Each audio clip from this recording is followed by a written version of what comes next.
তো সূরাতুল ফাতিহার মুআক্কিলাতের সাথে বন্ধুত্বর আমল। যখন আপনি সূরাতুল ফাতিহার মুআক্কিলাতের সাথে বন্ধুত্ব করে ফেলবেন, তখন আপনার যে অক্ষম যে কাজগুলো, মানে যে কাজগুলো আপনার দ্বারা সম্ভব না, যেমন দূরের যে খবরগুলো বা দূরের কোনো মানুষের কি সমস্যা হয়েছে, ওটা আমাদের ক্ষেত্রে ফোনে আমাদের জানা সম্ভব না ফোন ছাড়া। ওটা আমরা কাউকে ফোন করলে জানতে পারবো যে অমুক রোগীর কি হয়েছে বা অমুক জনার কি হয়েছে।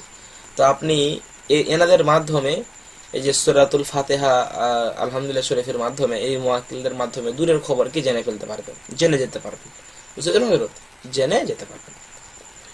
তো এর জন্য আমাদেরকে এই আমল করার যোগ্যবান হতে হবে। যেহেতু আমি আপনাদেরকে প্রথমেই বলেছিলাম যে এই আজাইবাদের দুনিয়ায় এই যে রুহানিয়াত আমালিয়াত যে আমরা শিখতে এসেছি বা শিক্ষা অর্জন করতে চাইছি আমরা, এটা কিন্তু আমাদের জগৎ না। এইগুলো আল্লাহ রাব্বুল আলামিনের মাহবুব বান্দাদের জগৎ, পীর ওয়ালিদের জগৎ। যেহেতু আমরা এই কাজগুলো আমরা করব, আমাদের করার প্রয়োজন, ইচ্ছা, তো সেই ক্ষেত্রে এগুলো আমাদের অবশ্যই মানে সেই মতো আমাদেরকে হতে হবে। এবং আমাদের যেগুলো শর্ত রয়েছে, শর্তগুলো আগে আমাদেরকে মানতে হবে। সর্বপ্রথম শর্ত হলো মিথ্যা কথা বলাকে পরিহার করে দিতে হবে আমাদের পুরো জীবন থেকে। মিথ্যা কথা কোনোভাবে বলা যাবে না। দ্বিতীয় নম্বর হচ্ছে কি, হারাম খাবার কোনো রকম ভাবে খাওয়া যাবে না। হারাম খাবার শুধু খাওয়াটাকে হারাম হলে হবে না, সমস্ত কিছুকে হারাম হতে হবে। আপনার পোশাক, আপনার আশাক, আপনার ফুড, আপনার খাবার যাওয়ার, আপনার কথাবার্তা, আপনার লেনদেন, আপনার টাকা পয়সা, এভরিথিং হালাল। সব কিছু আপনাকে হালাল করতে হবে। বুঝতে পেরেছেন হযরত? শুধু আমরা মুসলমানরা কি করি বলুন তো হযরত?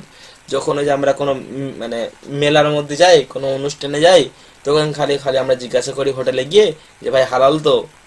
টাকা যে আমরা হারাম খাই, এটা আমাদের খোঁজ থাকে না। বুঝতে পেরেছেন হযরত?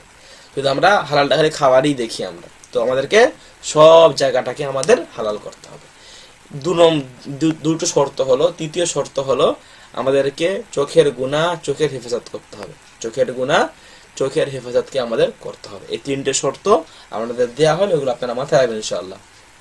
এরপর আপনাদের আমলটা শুরু করবেন চন্দ্র মাসের প্রথম বৃহস্পতিবার থেকে। চন্দ্র মাসের প্রথম বৃহস্পতিবার থেকে আপনারা আমলটা শুরু করবেন ঈশার নামাজের পর থেকে নিয়ে আর আর রাত্রি ফজর পর্যন্ত, যে সময় আপনাদের ভালো লাগে সেই সময় আপনারা আমলটা করতে পারেন। যেমন আগে যে আমরা খুদ হাজিরা যেটা দিয়েছি আয়নার মধ্যে, যে আপনি নিজেই দেখতে পাবেন, এই খুদ হাজিরার ক্ষেত্রে আমরা বলেছিলাম দ্বীপ প্রহরের পর 12টার পর, কিন্তু এই ক্ষেত্রে ঈশার নামাজের পর থেকে নিয়ে আর বাকি টাইম পর্যন্ত আপনি আমলটি করতে পারবেন। ঠিক আছে হযরত? আচ্ছা, তো সর্বপ্রথম আপনি আমলটি শুরু করার জন্য আপনি সাদা পোশাক পরিধান করবেন। যে পরিধান করলে এখানে রুহানিয়াত পাওয়া যায়, সেই জন্য আমরা পরিধান করতে বলি। সাদা পোশাক পরিধান করার পর গায়ের শরীরের মধ্যে একটু খুশবু আতর মেখে নেবেন। মেখে নেওয়ার পরে একাকিত্ব জায়গার মধ্যে যাবেন, যেখানে আপনার কেউ কোন রকম ভাবে আপনাকে ডাকবে না, আপনাকে কেউ কোনোভাবে ডিস্টার্ব করবে না, কোনো সাউন্ড আসবে না। কোন একটা একাকিত্ব জায়গার মধ্যে যাবেন, একাকিত্ব রুমের মধ্যে যাবেন। মসজিদটা বেটার হতে পারে। এরপর আমাদেরকে যেটা করতে হবে সেটা হচ্ছে যে আমরা হিসারে বাদনি করে নেবেন, শরীরটাকে আপনারা হিসার করে নেবেন। দ্বিতীয়ত যে জায়গায় বসবেন জায়গাটাকে হিসার করে নেবেন। এবং তৃতীয় হচ্ছে আমরা আমল শুরু করার আগে আমরা একটা মোমবাতি জ্বালিয়ে নিতে পারি বা অন্ধকার রাখতে পারি, কোনো সমস্যা না। বা চোখটাকেও বেঁধে রাখতে পারি, কোনো সমস্যা না। ঠিক আছে হযরত? এরপর আমরা যেটা করব সেটা হচ্ছে আমাদেরকে বসার আগে 2 রাকাত সালাতুল হাজাতের নামাজ পড়তে হবে। 2 রাকাত সালাতুল হাজাতের নামাজ পড়বেন। নামাজ পড়ে আল্লাহ রাব্বুল আলামিনের কাছে দোয়া করবেন, আপনার ইচ্ছাটাকে পোষণ করবেন। এরপর আমরা আমল শুরু করব। আমলটা আমরা করব। কতবার পড়ব সেটা হচ্ছে আমাদের নামের আদাদ সংখ্যাকে আমরা বার করব। আমাদের নামের আদাদটাকে আমরা বার করব।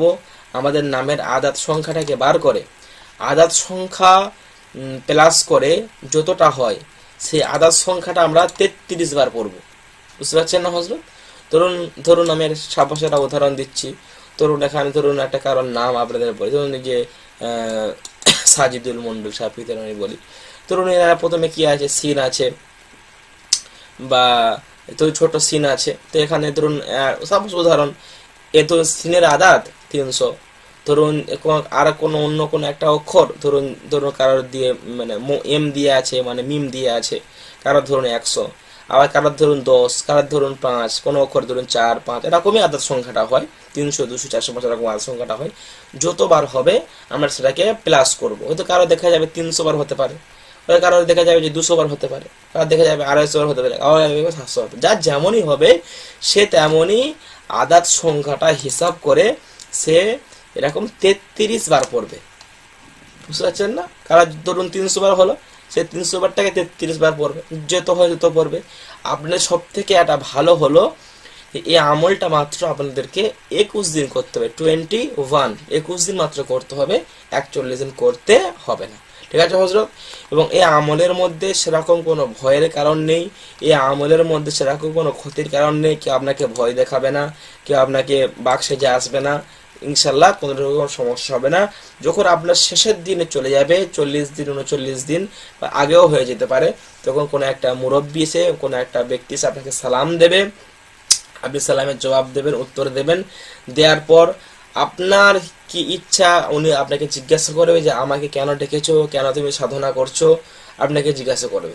তো তার আগে কিছু সিমটম আপনার বোঝা যাবে, যেমন আপনি প্রচুর পরিমাণে স্বপ্ন দেখবেন, আপনার প্রচুর পরিমাণে স্বপ্নের মধ্যে ভয় লাগতে পারে, আপনার স্বপ্নের মধ্যে কেউ আপনাকে এসে ডাকতে পারে, কেউ আপনাকে সালাম দিতে পারে, কেউ আপনার সাথে কথা বলার চেষ্টা করতে পারে, আবার কেউ শয়তানি করে আপনার এই আমলটা ভাঙানোর জন্য কেউ আপনাকে ভয় দেখাতে পারে, এই আমল করলে এই ক্ষতি হবে, এই আমল করলে ওই ক্ষতি হবে, এই আমলটা করতে গেলে আজকে তোমাকে মেরে দেওয়া হবে, এই নানান ধরনের স্বপ্ন আসতে পারে।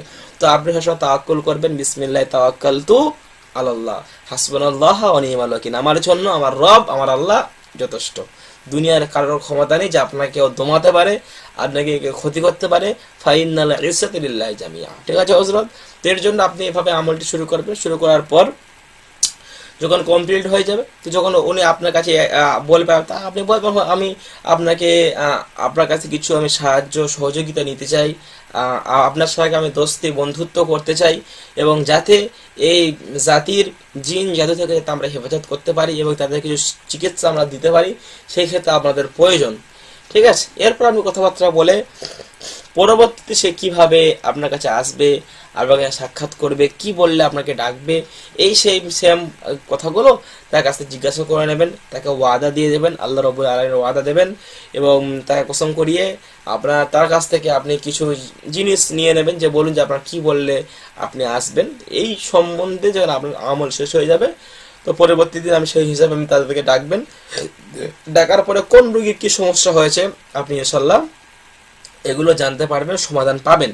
একটা কথা আপনাদেরকে বলবো, আপনারা এদের দিয়ে চিকিৎসা কম করবেন, এদের দিয়ে চিকিৎসা কম করবেন, খবর নেবেন, জানবেন, চিকিৎসা কিন্তু করবেন না। চিকিৎসা কিন্তু আপনি করবেন, চিকিৎসা আপনি কিন্তু করবেন।